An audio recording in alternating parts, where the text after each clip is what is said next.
Sir நவகிரகம் இருக்குது. நவகிரகத்தில் சூரியனுடைய சிவப்பு துணி கட்டியிருக்கிறாங்க. அதோட ஆற்றல் 8 கிரகம் கொடுத்த பிரசாதம் அது. அந்த 8 கிரகத்தோட பார்வையும் சூரியன் மேலே விழுகுது, சூரியனுடைய ஒளியும் அதில் விழுகுது. அந்த சிவப்பு துணி வஸ்திரத்தில் அந்த சக்தி இருக்குது. உங்களுக்கு சூரியன் திசை நடக்குது. 6 வருஷத்துக்கு அந்த வஸ்திரத்தை பிராமணருக்கு ஒரு 101 ரூபா கொடுத்து நீங்கள் கொண்டு போய் பல புது துணி கொண்டு போய் அதில் கட்டி விட சொல்லிவிட்டு அந்த துணியை வந்து பிரசாதமாக வாங்கி கொண்டு வந்து வீட்டில் கோதுமையில் முடிஞ்சு வைங்க. அந்த பவர் இருக்கா இல்லைங்களா சூரியனுக்கு? அப்போ இனி சூரியனாருடைய கோவிலுக்கு பாருங்கள், இவ்வளவு பெரிய விஷயம் இதுக்குள்ளே இருக்குது. மக்களுக்கு அது வந்து போய் சேரல பாருங்களேன்.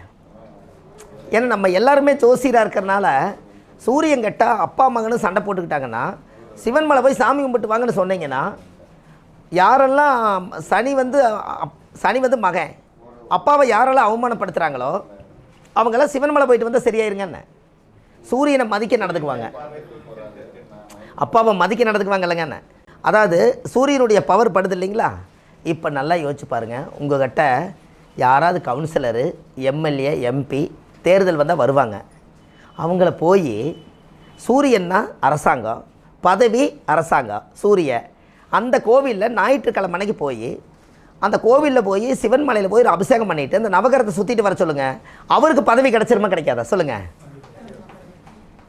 என்னங்க ஐயா, இனிமேல் அதை சொன்னீங்கன்னா நமக்கு மேலே ஒரு சக்தி சிவனுக்கு இருக்குது, எல்லாரும் போயிடுவாங்கங்க. இனி அந்த இந்த வீடியோவுக்கே போவாங்க தான் நினைக்கிறேன். என்னங்க ஐயா, வேறு வழி இல்லைங்க. அவர்கிட்ட நம்ம அப்பாயின்மெண்ட் வாங்கி நம்மளும் போக முடியாது. அவர் வரக்கு நேரம் இல்லை, அவங்க வீட்டுக்காரமாக பார்த்துக்கிட்டு இருப்பாங்க. அவர் இன்னொரு அடுத்த பதவிக்கு போகணும். அது இதிலே பார்த்துட்டு போட்டுமே. ஐயா 120 கோடி பேர் இருக்காங்க, அத்தனை பேருக்கு நம்ம குடும்ப ஜோசியரா? சரி அப்படின்னா சொல்லுங்கள், 1 லட்சம் ஜாதகத்தை உங்கள் முன்னாடி நான் வச்சுறேன், எத்தனை நாள் நீங்கள் பார்த்து முடிக்க போகிறீங்கன்னு. அப்போ எப்படி இது சாத்தியம்? அளவாக தான் வரணும். கரெக்டுங்களா ஐயா? அதனால் நம்ம அதை அப்படி எடுக்க முடியாதுங்க. உலக மக்கள் அனைவருக்கும் ஜோதிடம் போதும். அந்த குழந்தைக்காகத்தானே அந்த கூடே கட்டுது. அப்போ தாயும் பிள்ளையும் பிரச்சனை இருந்தால் அந்த தூக்கணாங்குருவி கூடு ஒரிஜினல் கூட்டில் அதை போய் எடுக்காமல் மண் எடுத்துகிட்டு வந்து அந்த மரத்தை சுற்றிட்டு வந்தாலே அங்கே தாயும் பிள்ளை எப்படி ஒரு கூண்டு கொடுக்குறாங்களோ அதுபோல் ஒரே வீட்டுக்குள்ளே இங்கே தாயும் பிள்ளை சேர்ந்துருவாங்கன்னு.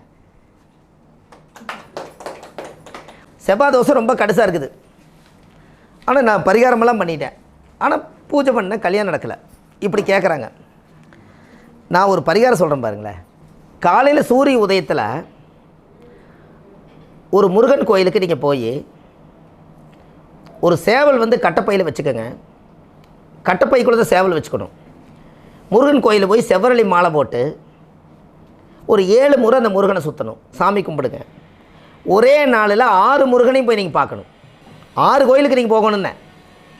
கிராம கோயிலே முருகன் கோயில் 6 கோயில் போகணும். அந்த பொண்ணுக்கு செவ்வாய் தோசை இருக்குது, புருஷன் வந்து அமையணும், கல்யாணம் நல்ல விதமாக நடக்கணும், செவ்வாய் தோசை கழியணுன்னா காலையில் சூரிய உதயத்துலேருந்து முருகன் கோயிலில் 6 முருகன் கோயில் எழுதி வச்சுக்கோங்க. ஒரு வாகனம் எடுங்க. ஆனால் இந்த சேவல் வந்து நீங்கள் கட்டப்பையிலே தான் இருக்கணும். முருகனுடைய வாகனம் என்ன? அவர் கையிலே தான் இருக்கணும் முருகர் வாகனம். எல்லா கோயிலுக்குமே 7 முறை 7 முறை சுற்றி கடைசியில் சூரிய அஸ்தமனத்துக்குள்ளே இன்னொரு முருகன் கோயில் வருவீங்கள்ல, அந்த கோயிலில் கொண்டு வந்து இந்த சேவலை விட்டுருங்க.